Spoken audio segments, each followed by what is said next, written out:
Salut!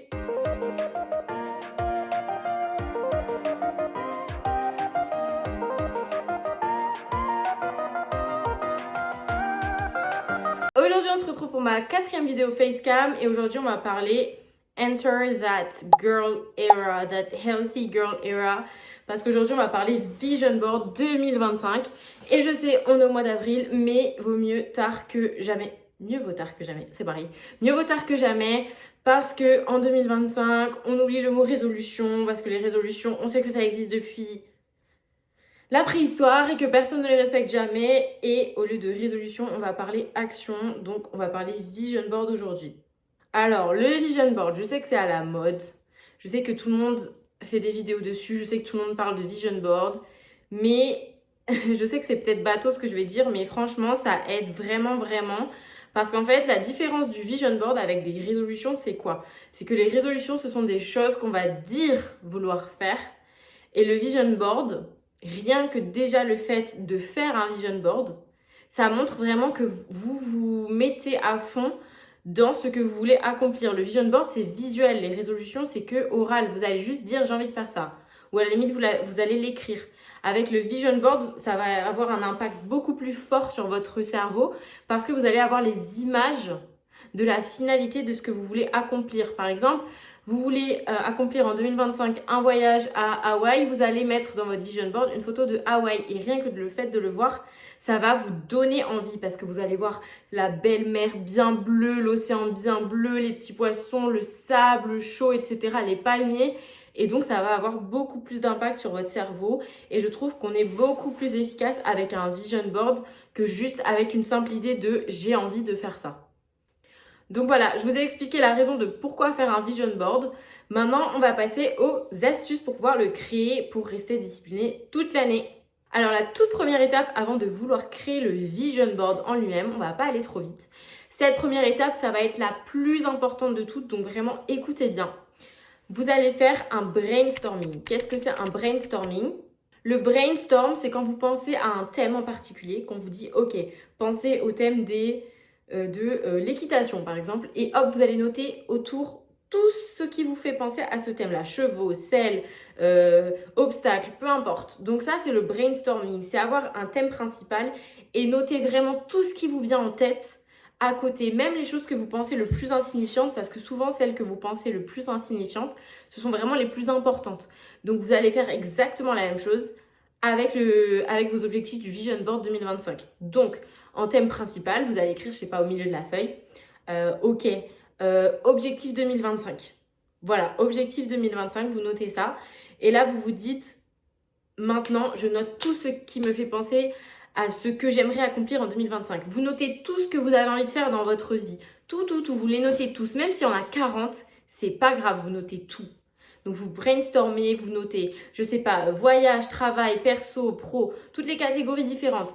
Voyage à New York, me muscler, m'affiner, me tonifier, perdre du poids, prendre du poids, gagner en masse musculaire, passer plus de temps avec mes amis, passer plus de temps avec mon copain ou ma copine, changer mon apparence physique en général, changer ma garde-robe, offrir un voyage à mes parents, peu importe. Vous allez noter tout ce que vous aimeriez accomplir dans cette année. Ne faites pas de tri, vraiment, soyez dilulu. Dilulu is the solulu, ok? Soyez delusional. Delusional, c'est rêver grand, en fait. Rêver grand. Ne vous dites pas, ah ouais, mais ça va être compliqué. Non, vous notez tout. Vous êtes capable de tout accomplir, vous notez tout. La deuxième étape, quand vous avez fait tout ça, normalement, là, vous devez vous retrouver avec une feuille plein de rêves, plein d'objectifs. Donc, la deuxième étape, ça va être de trier tout ce que vous avez noté par catégorie. Donc, les catégories principales, ça va être le professionnel, le personnel. Ça, ce sont vraiment les deux catégories principales. Ensuite, vous avez les sous-catégories, par exemple, voyage, sport. Voilà, c'est vous qui voyez, en fonction de ce que vous avez noté, quelle catégorie ressort le plus. Donc, vous allez prendre un fluo de plusieurs couleurs différentes. Vous allez prendre plusieurs fluos. Ou si vous n'avez pas de fluo, vous les entourez d'une couleur différente ou vous les renotez sur une autre feuille à côté par catégorie. Si vous voyez que, par exemple, vous avez plusieurs objectifs que vous avez notés par-ci par-là éparpillés qui sont par exemple en haut à droite de votre feuille vous avez mis voyage à Hawaï, voyage à New York, ici en bas il y a voyage à Madrid. Vous allez me noter ces trois-là ensemble. Soit vous les notez ensemble sur une autre feuille, soit vous les mettez au fluo de la même couleur. Le but, ça va vraiment être de regrouper tous les objectifs que vous avez notés par catégorie. Donc ça va peut-être vous prendre une dizaine de minutes ou une quinzaine de minutes, voire moins, selon le nombre d'objectifs que vous avez notés. Mais l'essentiel, c'est qu'à la fin de cette étape-là, vous ayez tous vos objectifs regroupés en catégories pour y voir beaucoup plus clair. Et ça va nous permettre par la suite de pouvoir créer notre vision board de manière plus efficace. Maintenant, on va passer à la troisième étape qui va être de trier maintenant chaque catégorie. Donc là, on fonctionne sous le système de l'entonnoir. Ça, c'est un système que j'aime beaucoup. Et d'ailleurs, vous avez pu le voir dans une précédente vidéo. J'ai également parlé du système de l'entonnoir. Donc, vous allez en fait, au début, vous voyez, on partait du gros brouillon qu'on avait fait avec le brainstorming. Ensuite, on a réduit un petit peu, on a trié en catégories. Et maintenant, on va trier chaque catégorie. Donc maintenant, c'est là que ça va être une étape très importante. Dans toutes les catégories que vous avez notées, vous allez toutes les relire avec tous vos objectifs un à un. Vous allez tous les relire. Et vous allez me choisir 2 ou 3 grands objectifs maximum dans toutes les catégories confondues. Et en fait, ces 2 ou 3 objectifs maximum, c'est les objectifs que vous voulez absolument atteindre. C'est les objectifs qui sont prioritaires pour vous. Donc cela, réfléchissez-y bien parce que ça va vraiment être les objectifs sur lesquels vous allez vous concentrer et que vous allez prioriser en 2025. Donc choisissez vraiment les objectifs qui vous tiennent à cœur. Par exemple, si vraiment c'est quelque chose que vous en avez marre depuis des années, vous ne faites pas trop attention et que physiquement vous voulez changer, que ce soit prendre du poids ou perdre du poids, peu importe, vous allez regarder votre objectif, vous l'avez sûrement noté de toute façon. Sous la catégorie sport, par exemple, perdre du poids, prendre du poids. Ça, si c'est vraiment quelque chose qui vous tient à cœur, vous allez choisir cet objectif. Voilà. Et vous m'en choisissez 2 ou 3 maximum comme ça dans vos objectifs principaux. Parce que si vous en choisissez plus, vous allez vous perdre et vous n'allez pas pouvoir tout accomplir. Vous n'êtes pas des robots. Donc, pour vous aider, si vous n'arrivez pas à vous décider, vous allez regarder chaque objectif. Je sais, ça prend du temps, mais c'est hyper important. Vous allez regarder chaque objectif. Et vous allez vous dire, ok, celui-là, est-ce que je veux réellement l'accomplir cette année en 2025 ou c'est pas grave si je le fais en 2026, en 2027, si c'est pas fait cette année, c'est pas grave. Si votre réponse c'est pas grave si je le fais pas cette année, c'est que c'est pas le plus important, ok? Donc vous allez faire ça avec tous les objectifs et vous allez forcément en avoir quelques-uns qui vont revenir et que vous allez vous dire, ah vraiment celui-là j'ai envie de le faire. Et c'est ceux-là qu'il faut garder. Mais vous en gardez 2 ou 3 maximum. Quatrième étape, toujours la technique de l'entonnoir. Maintenant qu'on a trié les sous-catégories et qu'on a choisi les grands objectifs, vous allez me trier les objectifs. Donc une fois que vous avez choisi vos 2 ou 3 gros objectifs, comme on l'a vu dans l'étape précédente, vous allez me choisir maximum 5 ou 6 petits objectifs, toutes catégories confondues, toujours. Même si vous avez une trentaine d'objectifs que vous avez notés, vous allez m'en choisir 5 ou 6 qui sont donc moins importants entre guillemets que les 2 ou 3 gros objectifs qu'on a choisis auparavant. Pourquoi seulement 5 ou 6 objectifs? Pourquoi aussi peu d'objectifs? Tout simplement parce que c'est important de se limiter parce qu'on a tous les mêmes 24 heures dans une journée, on a tous les mêmes 7 jours dans une semaine et on a tous les mêmes 365 jours dans l'année. Donc, vous n'êtes pas des robots, ok? Vous avez tellement l'habitude de vous flageller quand vous n'arrivez pas à accomplir quelque chose que c'est parce qu'en fait, vous avez mis trop de choses dans votre tête. Vous vous êtes dit, moi, en 2025, je veux faire ci, je veux faire ça, je veux perdre du poids, je veux faire ci. Et vous n'êtes pas des robots, vous êtes des humains. Donc, moi, je préfère vous dire, gardez peu d'objectifs. Enfin, peu. C'est quand même beaucoup. Vous avez quand même 3 gros objectifs principaux et vous allez garder 5 ou 6 petits objectifs. Ça vous fait une dizaine d'objectifs. C'est énorme, 10 objectifs à faire dans une année. On dirait pas comme ça, mais des objectifs à accomplir, parfois, ça peut prendre du temps. Il y en a qui vont prendre plus de temps que d'autres, mais c'est bien de se limiter parce que comme ça, au moins, si vous avez atteint tous vos objectifs que vous avez choisis à la fin de l'année, vous serez fiers de vous. Alors que si vous en choisissez beaucoup trop à accomplir, vous aurez toujours ce sentiment de vous n'avez pas fait assez, vous n'êtes pas assez bien, alors que c'est pas du tout le but. Et c'est pas du tout vrai. Vous vous dites, vous vous flagellez, vous vous auto-flagellez et c'est pas ça qu'on veut. Donc c'est important de se limiter dès le début et d'accomplir au moins tous les objectifs qu'on a choisi pour le Vision Board 2025 plutôt que d'en choisir beaucoup trop et d'en laisser quelques-uns sur le côté parce que vous n'aurez pas eu le temps de les faire. Cinquième étape, et là ça va être la plus fun, ça va être de chercher les images sur Pinterest parce que Pinterest c'est le meilleur site pour ça. Donc utilisez Pinterest et donc là vous allez pouvoir vous amuser. Donc vous allez reprendre votre liste d'objectifs que vous avez triés. Normalement, si vous avez bien suivi cette vidéo, vous devez vous retrouver avec 3 gros objectifs principaux en tête et 5 ou 6 objectifs moins importants, entre guillemets, secondaires, on va dire plutôt. 5 objectifs ou 6 objectifs secondaires sur votre liste. Donc, vous devez vous retrouver avec une dizaine d'objectifs maximum. Donc, ce que vous allez faire, c'est que vous allez aller sur Pinterest.